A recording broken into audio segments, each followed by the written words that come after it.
9년 전, 만으로는 8년 전 제가 서귀포 중앙교회 부임했을 당시 여러분에게 드렸던 3가지 약속이 있었어요. 하나는 능력은 없지만 최선은 다하겠습니다. 2번째, 교회를 진심으로 사랑하겠습니다. 3번째는 목사답게 살겠습니다. 감히 이 순간 말씀을 드립니다. 이 약속을 지킨 것 같다고. 근데 저런 교만이 어디 있어? 할 수 있을 텐데 그 이유는 교만의 표현이 아니고 2가지 감사의 표현이에요. 물론 당연히 전적으로 하나님의 은혜니까 하나님께 대한 감사의 표현이고, 하나는 여러분께 대한 감사의 표현이에요. 여러분, 세상에 이런 장로님들이 계실까 싶은 정말 헌신적인 우리 교회 장로님들 때문에, 그리고 사례도 없는데 목회자 수준으로 죽도록 충성하는 권사님, 집사님들 때문에, 새가족인데도 교회 일 주에 1일이면 발벗고 나서서 기쁨으로 일하는 교인들 때문에 제가 최선을 다하지 않을 수가 없었어요. 교인들과 교회를 진실로 사랑하지 않을 수가 없었어요. 그 헌신과 열정 때문에 목사답게 살지 않을 수가 없었어요. 견는지를 할 수가 없었어요. 그래서 여러분들에게 진심으로 감사를 드리는 거예요. 행복한 목회였습니다. 제가 담임 목사 38년입니다. 가장 행복한 목회였습니다. 이와 더불어 우리 교회에 2 날개를 달아준 2 기관에 대해서 이 시간도 고마운 마음을 표하고 싶습니다. 시에나 그룹과 RS 회원들, 이 2 단체가 우리 교회뿐만 아니라 제 목회에 날개를 달아줬다 해도 과언이 아니기 때문에 이 자리를 빌어서 또한 감사를 드립니다. 자, 여러분 알고 계시다시피 최근에 제가 전한 말씀, 주일이 되었던 수요일이 되었던 특별 새벽기도의 토요일이 되었던 옛날에 했던 이야기를 또 하고 반복하고 그랬어요. 부모가 늘 귀 따갑게 하는 말이 있죠. 착하게 살아라, 마음 곱게 써라, 다투지 말아라, 사이좋게 지내라, 신앙생활 잘해라. 다 귀가 따갑게 해주는 이야기. 그 심정이라 정말 중요하고 정말 중요한 것이기 때문에 구원의 확신에 대해서, 하나님이 함께 하신다는 임마누엘에 대해서, 모든 것은 틀림없이 합력하여 선된다고 하는 말씀에 대해서 반복하고 또 반복을 했어요. 자, 오늘도 마찬가지입니다. 새가족을 제외하고는 저 말씀, 저 비유, 저 내용 내가 선명하게 기억해 하는 말씀을 또 드리고 담임 목사직을 내려놓으려고 해요. 왜? 꼭 그렇게 살기를 바라기 때문에, 꼭 그렇게 되기를 바라기 때문에. 제가 담임 목회 38년을 하면서 군목으로 특수목회도 했고, 개척교회도 했고, 이민 목회도 했고, 서울 목회도 했고, 이제 마지막 섬 목회를 하게 됐는데 다양한 분 많이 만났습니다. 그 가운데 사회적으로 지위가 대단한 분들도 계셨고, 경제적으로 대단한 능력을 가진 분도 계셨어요. 그런데 그 사회적인 높은 지위, 경제적인 높은 능력이 행복과 꼭 비례하는 것은 아니더라. 그럴 수도 있고 그렇지 않은 사람도 있더라. 왜 그렇지 않을까? 그만큼 가졌고 그만큼 높아지고 그만큼 성취했는데 왜 누구는 행복하지 못할까? 전 2가지라고 생각을 했어요. 첫째는 상처가 많은 사람들, 어려서부터 상처가 깊은 사람, 또 성장 과정 속에서 열악한 환경, 인간관계 속에서 지울 수 없는 깊은 상흔을 가진 사람들은 그 상처가 치유되거나 회복되지 않고서는 그냥 그대로 있는 경우 절대로 행복해지지 않더라고요. 자, 또 한 가지는 삶의 의미를 느끼지 못하는 사람들이었어요. 물론 깊은 상처를 가진 사람이 삶의 의미를 갖기가 쉽지 않으니까 이게 연결이 될 수는 있는데, 근데 꼭 그런 것만은 아니에요. 어느 순간 자신이 하는 일에서, 인간관계에서, 자기의 삶에서 더 이상 의미를 느끼지 못할 때, 그때는 세상 사람들 중에는 아무리 많은 것을 성취하고 아무리 많은 것을 갖고 아무리 높은 지위에 올랐어도, 유명한 연예인이 되었어도 극단적인 선택을 하는 수가 있어요. 생에 의미가 없으니까, 삶에 의미가 없으니까.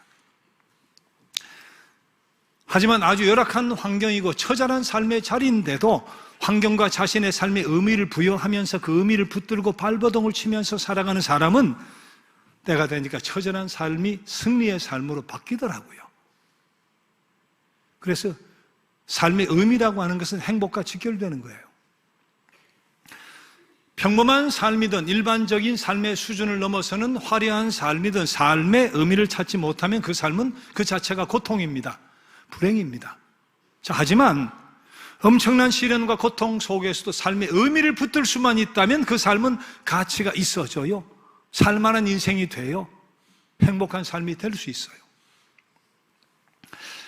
자, 그럼 의미 있는 삶을 살아갈 수 있는 구체적인 방법이 뭔가? 세 가지 말씀을 과거에도 드렸고 오늘 또 드립니다. 자, 첫째는 의미 있는 삶을 살기 위해서는 의미를 찾아가야 돼요. 추구해야 돼요. 의미를 추구해야 돼요. 아브라함 메슬로우라고 하는 미국의 심리학자가 욕구론에서 5단계의 의미를 이야기했어요. 제일 먼저는 기초적인 생리적인 욕구, 먹고 사는 거, 그게 살만하면 안전 욕구, 그 다음은 소속 욕구, 동호회도 가고 골프도 치고 말이죠. 그 다음엔 자기 존경의 욕구, 그 속에서 인정받고 싶은 거예요. 그것을 넘어서면 자기 실현의 욕구, 바로 그런 의미를 부여하는 삶이 되어야 된다 하는 이야기인데, 앞에 4가지의 욕구, 삶의 의미라고 하는 것은 생존, 생계 혹은 성공의 그 목표가 지향점이 있는 거예요. 근데 마지막 자기 실현의 욕구라고 하는 것은 내가 나로 살아가 보는 것이기 때문에 그 자체가 진짜 의미가 있는 거예요. 그런 삶이 돼야 돼요. 그런데 신앙인은 그 위에 하나를 더 얹어야 돼요. 신앙인의 삶의 욕구, 의미는 하나가 더 올라가야 된다. 그게 뭐냐?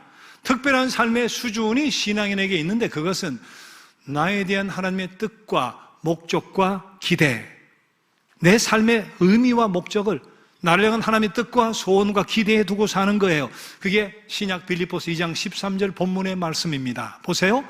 너희 안에 행하시는 인 하나님이시니 자기의 기쁘신 뜻을 위하여 너희에게 소원을 두고 행하게 하시나니, 소원을, 우리에게 소원을 두고 계신다. 성부, 성자, 성령 하나님이 총동원되어 우리를 구원하신 이유가 뭡니까? 당신의 자녀 삼으시고 영원한 삶도 주시고 영원히 함께 하시기 위함인데 그게 다냐? 아닙니다. 우리 구원으로 자녀로 부른 또 하나의 이유가 있다. 그게 뭐예요? 우리를 쓰시려고. 자기의 기쁘신 뜻에 따라 우리에게 소원을 두고 계신다. 소원, 기대, 거시고 쓰시려고. 그것을 신앙적 자아 실현, 그렇게 이야기할 수 있어요. 여러분, 삶의 의미를 나를 향한 하나님의 뜻과 기대와 소원에 두고 살면 큰 변화가 일어나는데 그 변화가 뭐냐 하면 성공, 실패의 기준이 바뀌어버려요. 세상의 성공은 나에게 유리하고 잘 되면 성공이에요. 불리하고 손해가 나면 실패죠. 여러분, 근데 바울 사도 보세요. 로마 감옥에 갇혔어요. 쇠사슬에 묶였어요. 그런데 빌립보서에서 뭐라고 이야기합니까? 내가 기뻐하고 기뻐하노니 너희도 기뻐하라는 거예요. 이유가 뭐냐? 복음의 진전이 이루어졌기 때문이래요. 그 이유는 바울 사도를 시기하는 크리스찬 리더들이 있었어요. 바울이 갇혀서 아무것도 못하니까 이때 우리가 복음을 잘 전해서 세력을 확장하자 말이에요. 교세를 넓히자 열심을 내기 시작했고, 바울을 사랑하고 존경하던 사람들은 아이고 바울 사도가 아무것도 못하니까 우리가 열심을 내자 열심을 내게 되고, 바울 사도는 감옥에 갇히다 보니까 간수하고 이야기를 하게 됐어요. 뜰에 있는 시병들하고 이야기를 하게 돼서 근위병들하고, 그래 복음이 또 전파가 되는 거예요. 이러나 저러나 복음의 진보가 일어나니까 내가 투옥이 되었던 감금이 되었던 쇠사슬에 묶였던 성공이라는 거예요. 성공과 실패의 기준이 달라져요. 나를 향하신 하나님의 뜻과 기대와 소원을 물으면서 거기에 의미를 두고 살아가게 되면 또 하나의 변화가 옵니다. 그게 뭐냐? 묻게 돼요. 하나님께 자꾸 묻게 돼요. 뭘 묻게 될까요? 하나님, 제가 뭘 하기 원하세요? 제가 어떻게 해드리기를 원하세요? 저를 어떻게 쓰시고 싶으세요? 제가 어떻게 영광 돌려드릴까요? 하나님 주신 이 돈과 시간과 재능을 가지고 하나님 어떻게 기쁘시게 해드릴까요? 자꾸 물어요. 그렇게 물으면서 하나님의 뜻과 기대와 소원의 의미를 두고 그 의미를 찾고 추구하고 살아가면 절대로 불행해질 수가 없습니다. 바울 사도의 표현대로 배가 부르든 배가 고프든 풍부하든 궁핍하든 일체 만족의 비결을 터득하게 되는 그 평화가 온다. 찬송가 438절 8장처럼 높은 산이든 거친 들이든 초막이든 궁궐이든 그 어디나 하늘나라가 되는 그 평강과 그 행복을 경험하게 될 수 있다. 이걸 체험하고 살아야 돼요. 그래서 오늘 또 이야기하는 거예요. 우린 예수 믿고 다르게 살기로 작정한 사람들입니다. 무엇보다 내가 지금 살아있다고 하는 것은 생명의 주인이신 하나님께서 아직 나를 향해 거시는 기대가 남아있다는 거예요.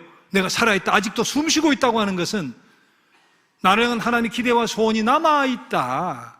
그게 뭐냐? 당신의 것으로 부르시고 당신의 자녀로 이 땅에 아직 남겨두신 그 뜻, 그 이유, 나를 향한 그 기대, 그 소원, 하나님의 음성을 들어야 돼요. 주님의 부르심을 자꾸 들어야 돼요. 세미한 음성 가운데 들려오는 그 소리에 용기 있게 응답하면서 남은 세월 그 의미를 발견해내면서 참 의미 있는 삶을 살아가야 될 줄로 믿습니다. 자, 의미 있는 삶을 살아가는 두 번째 방법은 비슷한 것 같지만 좀 달라요. 모든 일에 의미를 부여하면 돼요. 부여하면 돼요. 여러 번 말씀드렸던 환경미화원 이야기. 내가 먹고 살려고 이 짓을 하나? 맨날 쓰레기 치우고 말이지. 이게 뭐냐? 그렇게 살아가는 사람은 그 일이 자기 생계 유지밖에 안 돼요. 근데 어떤 사람은 하나님이 창조하신 이 아름다운 세계의 한 모퉁이를 내가 쓸고 있다. 하나님 창조하신 이 세계의 한 모퉁이를 내가 아름답게 하고 있다. 일당은 똑같습니다. 월급은 똑같습니다. 그러나 다르죠. 가치가 다르죠. 의미가 다르죠. 로마의 대성당을 짓고 있습니다. 성전 70년째 지어오는 성전, 벽돌을 다 여러 사람이 올리고 있는데 벽돌 올리는 것을 보면서 물었어요. 뭐 하세요? 본 몰라요. 내가 먹고 살라고 이 짓 하고 있지. 자기 하는 일을 비하하는 거예요. 뭐 하세요? 어떤 사람은 벽돌 쌓고 있어요. 교회진데 벽돌 쌓고 있어요. 팩트 사실을 이야기하는 거예요. 그런데 한 사람은 이 성전이 70년째 지금 지어지고 있는데요, 제가 신성하고 거룩한 일에 참여해서 하나님의 영광을 위해서 재능을 쓰고 있는 중이에요. 일당 똑같습니다. 월급 똑같습니다. 그러나 똑같은 일을 해도 자신이 하고 있는 일에 어떻게 의미를 부여하느냐에 따라서 결과가 엄청나게 달라진다. 김춘수 시인의 꽃이란 시가 앞에 이렇게 시작을 해요. 내가 그 이름을 불러주기 전에는 그는 다만 하나의 몸짓에 지나지 않았다. 내가 그 이름을 불러주었을 때 그는 나에게로 와서 꽃이 되었다. 물론 의미 있는 일을 찾아서 하면 의미가 있게 되는데, 하지만 반면 모든 사물, 모든 일을 긍정적으로 보면서 의미를 부여하면 그게 또 의미가 돼요. 이름도 없는 몸짓에 불과한 들풀도 이름을 붙여주면 나에게 다가와 꽃이 된다잖아요. 어떤 상황 속에서 의미를 부여하게 되고 의미를 붙잡게 되면 절망적인 현실을 이겨낼 수 있을 뿐만 아니라 의미 있는 행복한 삶을 살 수 있어요. 파출부로 일하는 분, 활보, 장애인 활동 보조로 일하는 분들, 그분들이 이제 어느 집과 연결돼 처음 갈 때 예수 잘 믿는 가정이면 좋겠다. 그 사람이 좀 넉넉하고 편안한 사람이면 좋겠다. 당연히 그런 생각하겠죠. 그리고 이 일 하다가도 더 편안한 일이 생기면 나 그 일 하겠다. 이러면서 갈 수 있죠. 물론 예수 믿는 좋은 사람 만나면 좋죠. 그리고 수입이 더 좋은 직장 생기면 좋죠. 자, 그런데 어떻게 자기 구미에 꼭 맞는 일들만 생기고 꼭 맞는 사람만 만나겠어요? 예수 믿지 않는 사람의 가정에 가면, 근데 또 껄끄러운 사람의 가정에 갔을 때는 하나님 나를 이곳에 보낸 이유가 있을 것이다. 어두운 그곳에 빛이 되라고. 오래전 이야기가 아닙니다. 우리 신문에 이런 통계가 났어요. 한국 직장인들의 89.5%가 이직을 생각하고 있다. 89.5%가 이직을 생각하며 일을 하고 있다는 거예요. 근데 실제로 그 사람들이 마음이 내킬 때마다 직장을 버리고 바꾸고 해버리면 이 사회가 어떻게 되겠어요? 그 가정은 어떻게 되겠어요? 그 직장을 바꿨다고 행복해진다는 보장이 있을까요?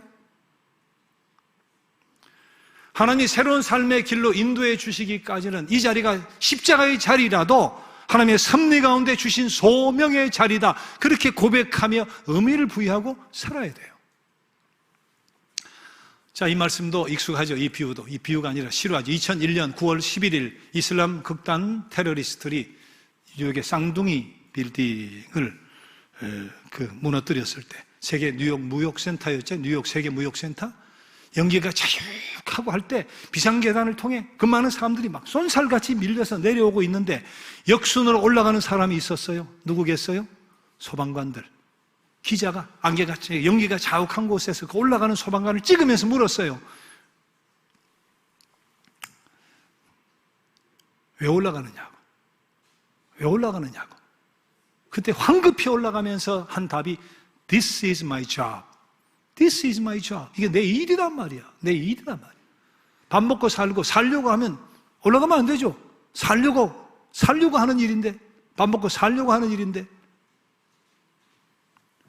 먹고 살기 위한 직업으로 이긴 것이 아니라 소명으로 알고 산 거예요. 소명으로 알고 살아간. 그래서 9.11 때 그렇게 올라가다가 순직한 소방관이 347명입니다.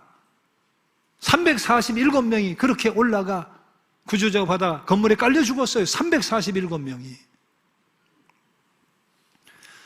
그래서 해마다 미국 사람들에게 당신은 어떤 직업의 인물을 가장 존경하느냐 하면 늘 1등은 해마다 소방관입니다.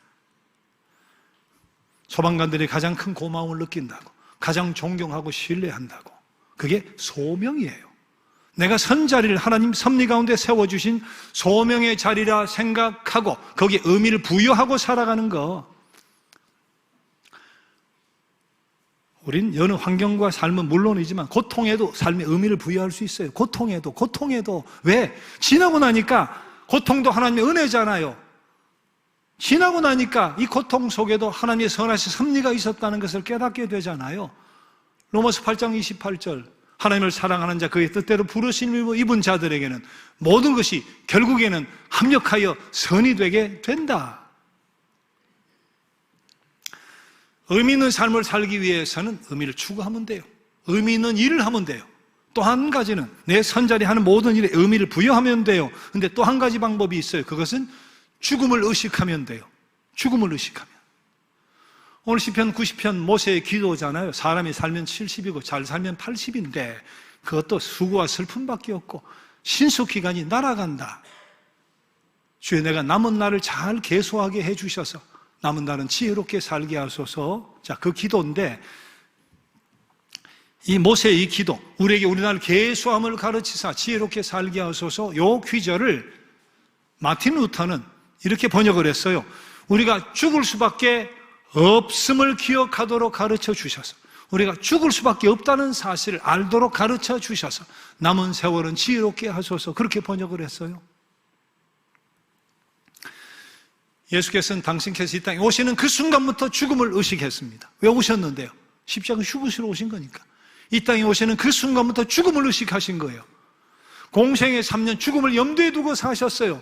그러니까 식사할 겨를도 없고 잠잘 시간도 없이 최선을 다하는 거예요. 왜? 죽음을 염두에 두셨으니까. 패션, 열정 그 자체 활활 타오르는 영광로같이 사셨단 말이에요. 이 땅의 삶이 길지 않음을 알고 계셨으니까, 허비할 시간이 없으니까. 이 세상에 보내신 성부, 성자 하나님의 뜻과 목적을 이루기 위한 성실이고 열정인데, 그 성실과 열정이 마지막 순간까지 그게 뭡니까? 너는 오늘 나와 함께 낙원에 있으리라. 마지막 숨 넘어가는 순간까지 그 모습을 보고 처형하던 백부장, 로마의 백부장이 진실로 이분은 정녕 의인이셨다, 하나님의 아들이셨다 고백하며 하나님께 영광을 돌리셨다잖아요. 이대 영문과 교수였다가 은퇴하면서 재소자, 출소자를 돕는 일을 하면서 흰돌회를 조직을 한 윤정은 교수, 그리고 흰돌회 소식지도 만들고 나누고 했는데, 이분이 일을 잘 하다가 자궁암에 걸렸어요. 수술을 하다가 결국은 하나님의 부름을 받았는데, 이분이 내가 태어난 날이 제1의 생일이다, 그리고 하나님 만난 애가 거듭날이 제2의 생일이다, 제3의 생일이 있는데, 이게 병상에 쓴 시에 병상에서 죽음을 내다보면서 제3의 생일이 있는데 하나님 부르셔서 세상에서 내 삶이 끝나는 그날이 제3의 생일이다. 세계는 기뻐하고 박수치고 즐거워하는 나라 아니냐. 기뻐하고 축복해 주세요. 내 제3의 생일을, 그런 시를 썼어요. 위대한 신앙의 소유자. 그가 병상에 남긴 한 18편 정도 되는 시에 이런 시가 있습니다. 어제 새벽에도 토요 새벽에 소개를 해드렸는데 마음속에 귀한 얼굴들이라는 시입니다. 내용을 한번 소개해드리면 이렇습니다. 우리는 빈손으로 이 세상에 왔습니다. 낯선 곳이라 울면서 왔습니다. 그러나 이 세상에서 우리는 너무나 많은 것을 얻었습니다. 가족과 친구, 직업과 명예, 먹을 것과 입을 것, 그리고 아름다운 자연과 저 푸른 하늘, 헤아릴 수 없는 많은 것을 얻었습니다. 하지만 머지않아 우리는 저곳을 향해 떠나가야만 합니다. 우리는 빈손으로 이 세상을 떠나가야 합니다. 이 세상에서 내 것인 양 살았던 모든 것은 잠시 위탁받은 것들이었습니다. 그러나 내게는 가지고 갈 수 있을 귀한 것들이 있습니다. 내 마음속에 간직하고 있는 귀한 얼굴들입니다. 이들 까닭에 내 삶이 아름다웠고 이들 까닭에 나의 삶이 풍요롭고 즐거웠습니다. 저곳에 가서 하나님 앞에 이 귀한 얼굴들을 내놓으려고 합니다. 시인이 노래합니다. 내가 주고 하나님 나라에 가게 될 때 그 어떤 것도 가지고 갈 수는 없지만 단 한 가지만은 가지고 갈 수 있다. 그것은 바로 그의 마음 속에 간직되어 있는 얼굴들이다. 귀한 얼굴들이다. 하늘나라로 돌아가는 인생도 마음만은 가지고 갈 것이니까. 저는 역으로 이렇게 묻고 싶어요. 우리 교인들을 포함해서 나와 관계된 많은 사람들이 하나님 불러서 하늘나라에 갈 때 저들이 가지고 갈 얼굴 속에 내 얼굴도 있을까? 나와 좋은 인연을 맺었기에, 나로 말미암아 주님 만나게 되었기에, 나로 말미암아 나를 통해 위로받고 살아갈 힘을 얻었기에, 나로 말미암아 저들의 인생이 아름다워졌다고 생각하기에 그들이 하늘나라 갈 때 그들의 마음 속에 내 얼굴을 간직하고 하나님 앞에 가져가 줄 수 있을까? 그리고 하나님 앞에서 서귀포 중앙교회 저분 때문에, 이분 때문에 제가 믿음을 지키고 살 수 있었어요. 제가 힘을 내어 살 수 있었어요. 제 인생이 아름다웠어요. 고백하면서 여러분 스스로 저를 포함해서 하나님 앞에서 그 얼굴을 간직하고 가서 자랑해 줄 사람들이 얼마나 있을까? 여러분 죽음을 의식한다고 빨리 죽게 되는 거 아닙니다. 제가 최근에도 반복합니다.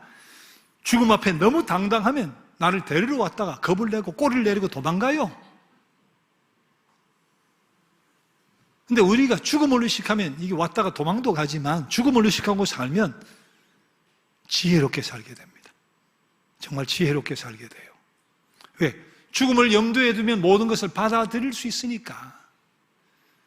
다툼도 시기도 경쟁도 별것 아니고 아웅다웅 하는 것도 그것도 별것 아니고 욕심낼 필요도 없고 세상에 크게 집착할 필요도 없고 다 별것 아니니까 넉넉한 마음을 가질 수 있어요. 죽음을 의식하면 사랑하는 사람들과 사랑할 만한 것들을 더 사랑하고 싶어져요. 그리고 사랑할 수 없던 것도 포용할 능력이 생겨요. 죽음을 의식하면 남은 세월 게으르게 되지 않습니다. 나태하게 되지 않습니다. 최선을 다하게 됩니다. 죽음을 의식하면 남은 세월 더 뜻깊은 일을 하고 싶고 더 선한 일을 많이 하고 싶은 거예요. 죽음을 염두에 두면 하나님 앞에 가서 부끄럽지 않기 위해서 하나님 기뻐하신 일을 더 많이 하고 싶은 거예요.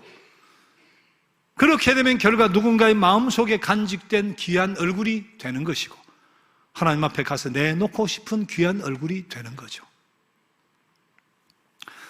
저도 이제 새로운 의미를 찾아 떠납니다. 38년 해오던 목회와는 다른 방법으로 의미를 찾아 떠납니다. 여러분도 지금까지 그런 의미를 먹고 살아오셨겠지만 남은 시간, 남은 세월 다시 한번 의미를 찾아 떠나는 성공적인 여행을 잘 해낼 수 있기를 소망합니다. 나를 향한 하나님의 뜻과 기대와 소원이 무엇인가 물으면서 그 뜻을 추구하면서 내 삶의 현장 모든 일에 의미를 부여하면서 그리고 죽는다는 사실을 늘 염두에 두고 기억하면서 남은 세월을 뜻깊게 살아요. 의미 있게 살아요.